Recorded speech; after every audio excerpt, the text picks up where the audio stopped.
taking care of David? I missed the second one there. Just a second. Let me get in better position. Yeah. What was the second one? My name is Elri. Okay. Celery, but C. Okay. I'm the PA. Okay.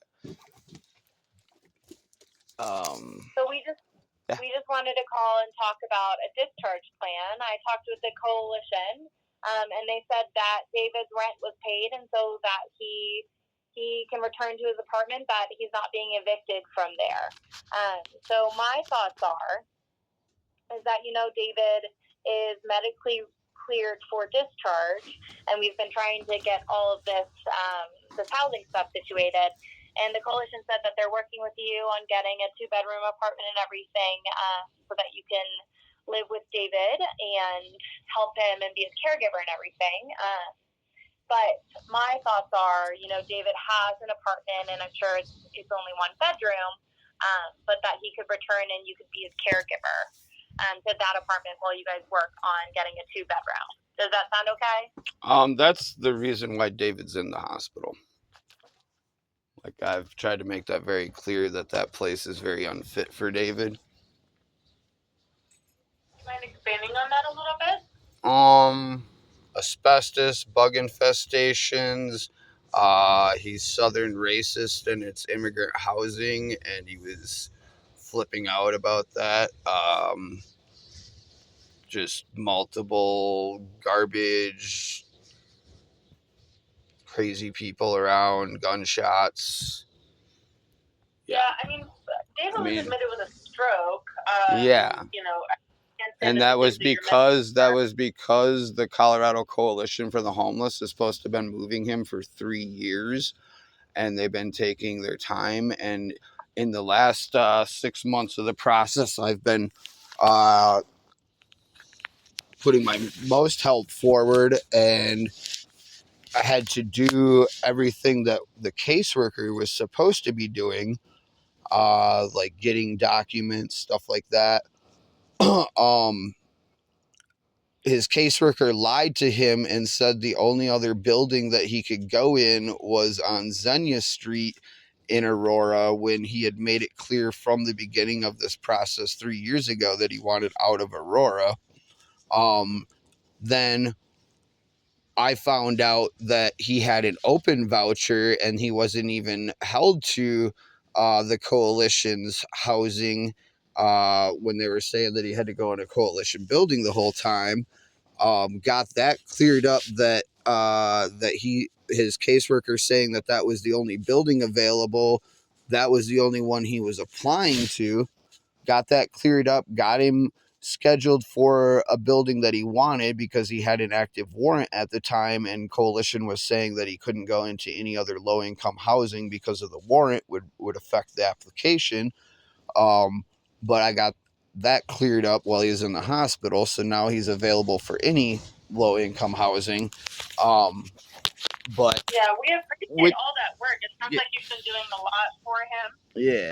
The reality is, but the thing is, like, the hospital is unrelated to the reasons that he doesn't like the apartment. No, he's in there because he stroked out because the coalition kept neglecting him. His caseworker kept delaying things. So then after I figured out that wasn't the only housing, like, I was trying to finish the story. So, like, after I figured out that wasn't the only housing, then we got him on track to the right one. He was supposed to be in at the end of December. His caseworker kept delaying paperwork, like his emotional support animal paperwork. Took him a month and a half to do that, when all he had to do was call the physician and get the physician to send the paperwork over. David didn't even have to go see anybody. Like, this dude was intentionally making these delays then at the end out of him having spite, because he wanted David to go into his building because David was his first client. Not being concerned about what David wanted. And that was stressing, that was making David drink again. He was doing absolutely amazing with not drinking until the last few months, which then was making him stress out even more, because then he would get buzzed up, he'd start yelling crazy stuff. And then just the continuation of him delaying things. He was supposed to sign his lease March 4th. So, Josh, It kept from getting. a hospital standpoint, David was in the hospital, one, for a stroke, and then trying to find a safe discharge plan, especially since the coalition had said that he was going to be evicted from that apartment. Now that that is not true, and you've stated that you can be caregiver, I understand that that apartment is not what you and David may want, but it is a safe place to discharge. And It's so from not a safe place though. There's drugs and stuff all over. There's like there was just somebody shot at the building next door like 2 nights ago. I guess what Kayla's trying to say is a medically safe discharge, not necessarily. That's why I'm saying though it's not a medically safe discharge, because it's stuff that's going to stress him out. Him going back there, that place has caused him a lot of trauma. Like, again, like the stroke probably could have been avoided had they gotten him into the place they were supposed to. Plus, I was telling his caseworker that he needed to take him to the hospital and get him a real checkup. And he took him to this doctor in the basement of his building and had his blood pressure checked twice. Like, he needed scanned. Like, I told him that he had mini strokes. Like, he could have gotten scanned, had noticed, and had surgery. But again, he also could have been in a new building when he was supposed to be, and then instead of like doing things that are going to increase his hypertension, that can lead to strokes. But this is the thing though, like, that place has steps. There's no elevators in that place. That place is infested with asbestos. Like, that the place should be condemned. Like, there's like, I've been constantly battling a bug infestation in there. Like, it's not a good place. Like, it's not. It definitely does not sound ideal. I can totally appreciate that, and the best of circumstances, we would get him to, a 2-bedroom apartment right from the get-go out of here. Unfortunately, the way things stand is that he does have a functional home to go to, and does not require any medical attention in the hospital anymore. The level of care that he requires can be provided for him as an outpatient. So we will, as long as you're still willing to be the caregiver, we are planning on discharging him this week. I'm not available for him to be discharged this week. Like, I already have plans through the weekend. Like, I'll tell you about that. It can't just be like, oh, we're discharging him tomorrow. Like, I mean, that's okay. That is typically what we do. If you need a couple extra days, we can work and arrange on a Monday discharge so that you can get things settled. Yeah, I need like 2 weeks to get things settled. Like, I'm nowhere near, like, I was not expecting you guys to just be like, oh, he's being discharged. Like, I'm in my life prepared to try to get this place as soon as possible, sign a new lease as soon as possible, which I know is going to take a couple of weeks. Plus, you guys said that he needed acute rehab before release to his house, that he needed to go to that for 10 days. No.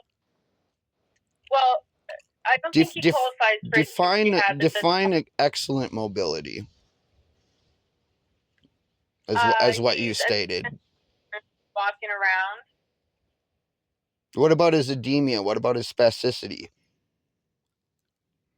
I have not noticed any spasticity.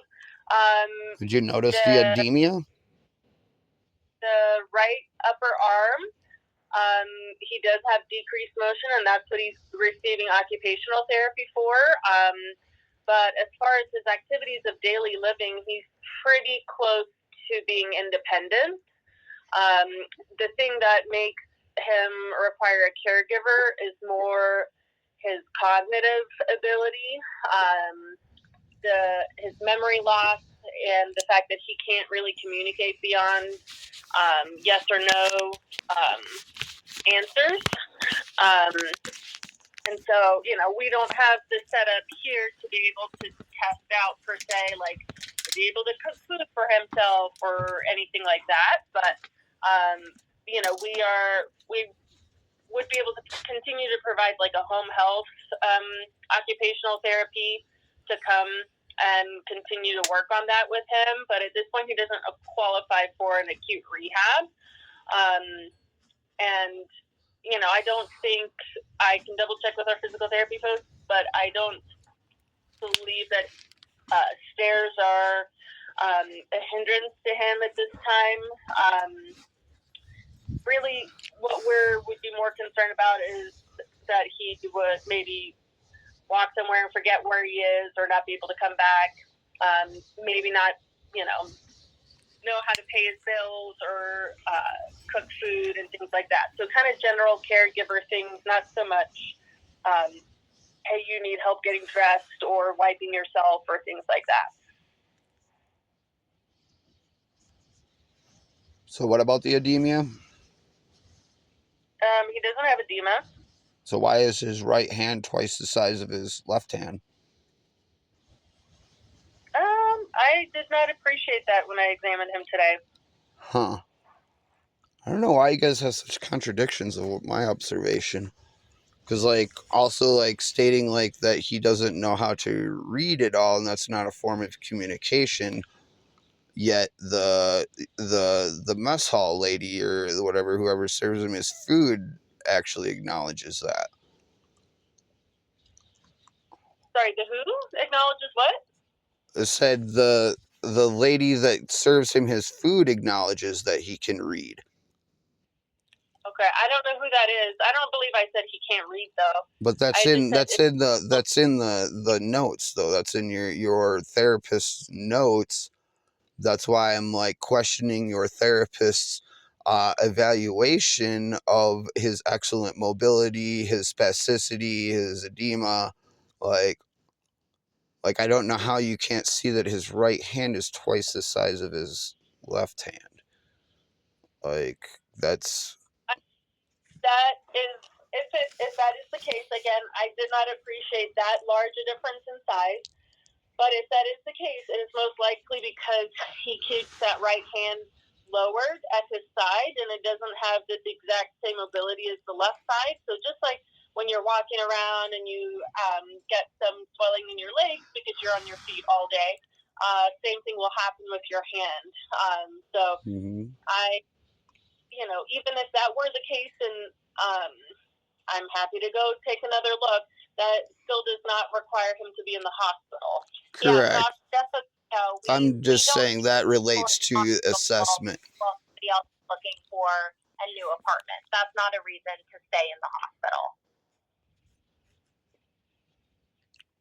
The stress from the current apartment caused him to stroke out. I am in fear that if he goes back there, that is going to cause him to be infuriated, which is going to A, hinder my ability to take care of him, and also B, risk him having any other medical setbacks.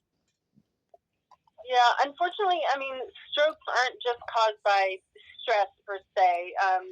The reason he had a stroke was because he had clot buildup in his brain from long-standing high blood pressure and high cholesterol, and so and peripheral arterial disease, which none of those things are affected by stress. I can appreciate the fact that maybe one's blood pressure might be a little bit more elevated if you're stressed in the acute setting, but the strokes are not caused by stress per se, and unfortunately, it's also not within the hospital's purview or responsibility to find the least stressful place for patients to go. As long as they have a medically safe discharge and an apartment that's livable and functional is considered medically safe, then we are able to discharge patients, especially ones who no longer require the acute medical or therapeutic interventions that we provide. So if Monday is okay with you, we can make sure that we have home health set up to help you and David get settled in the home. And we appreciate you continuing to talk and work with the coalition to get a 2-bedroom apartment in an area that will overall be less stressful for David. Yeah, we're trying to explore an actual house or townhome so there's the least amount of distractions and interference. Yeah, I'm not going to be available Monday either. Like, I have, again, like... Well, it sounds like if you're unavailable for so many days, I wonder if, we might have to look for a different caregiver for David then. I have stuff that I planned, not knowing that this was the route that was going, is what I'm saying. I also have his apartment packed up and a bunch of stuff moved out of his apartment that I need to set back up. I have to take care of his linens and other things that were supposed to be getting taken care of once I got him into his new place. So now I have to tackle some of that stuff while also taking care of things that I'm scheduled to do. Like, yeah. What's the first available day that you have on the calendar?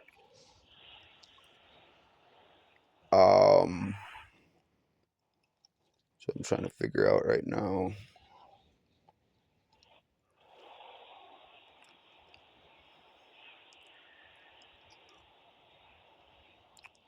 That would be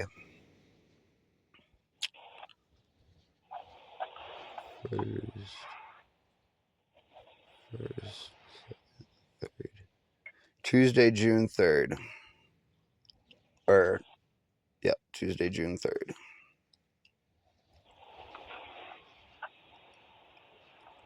Yeah, 2 weeks from now? You have things going on every single day for 2 weeks, but after that you're free every single day? Yes. I run my own business. So I'm scheduled up till the next 2 weeks because I didn't schedule much more past that because I'm figuring that we would be getting the apartment and getting the discharge. Again, Coalition should have never ended contact. He should have had his lease signed April 4th or April 16th. This should have never been an issue. But also, I was told from you guys that he was going to go into acute rehab for 10 days. That was also in part of my planning and part of my scheduling. Like, I can't say now that I've paid for all this, these events, that I can't do them. Because I don't get refunded for that. I have to do that. Plus it just makes me look horrible, for scheduling stuff and then not doing it. Sure. I lost position at a very important place because of that before. I can appreciate that, and just to address the fact that he was supposed to go to acute rehab, I think maybe that was the hope earlier in his course, and of course, patients' condition change and patients stabilize, and I think that that's what happened, and that's why physical therapy, has kind of cut back on their hours. He's still being seen by speech and occupational therapy. Let me talk to Kayla and see if we can find some agencies or help you find agencies that can provide some care in the meantime, because if we can get him some self-pay caregivers who can come check on him every once in a while, then maybe we can get him to that apartment sooner rather than later. So why is he not eligible for this acute therapy that you guys had suggested all the way through until now? Because his progress is too slow.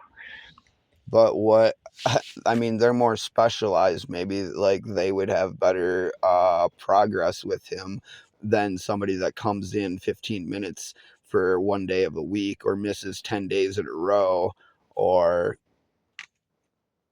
Yeah, I mean, unfortunately... I don't understand that, why your physical therapist was allowed not to see him for 10 days consecutively before they decided to sign off on him. That was back in April 24th.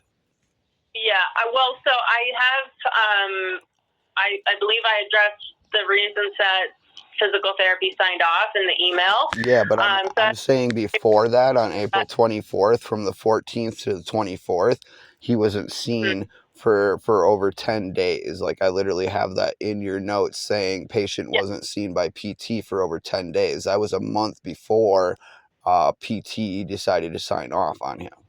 So there's several therapeutic services that we have, and just because he hasn't been seen by PT doesn't mean he wasn't seen by our therapeutic services. Yeah. So regardless, I won't belabor that point. But just to summarize, we will try and expedite David's discharge and see if we can find any agencies where he would be able to self-pay for a caregiver until you are able to take over on June 3rd. There's also, I was told, being his caregiver, I'm also allowed 8 days a month to have somebody come in. That's not an out-of-pocket either. That's part of his insurance. That's probably something that you're working with Helping Hands on. And who's that contact that you're working with? A couple of them, Christina and Deanna. Christina and Deanna. Okay, perfect. Well, so we will talk about all of this, and we will just get back to you. Okay, Josh? Thank you. I had some more questions, actually. Would you mind emailing them? That way we can take some extra time and make sure that we answer all of your questions, because we do have to get going with some other patient responsibilities right now. Yeah, that works, I guess. Okay, thank you so much. Thank you, Josh. Bye. Out.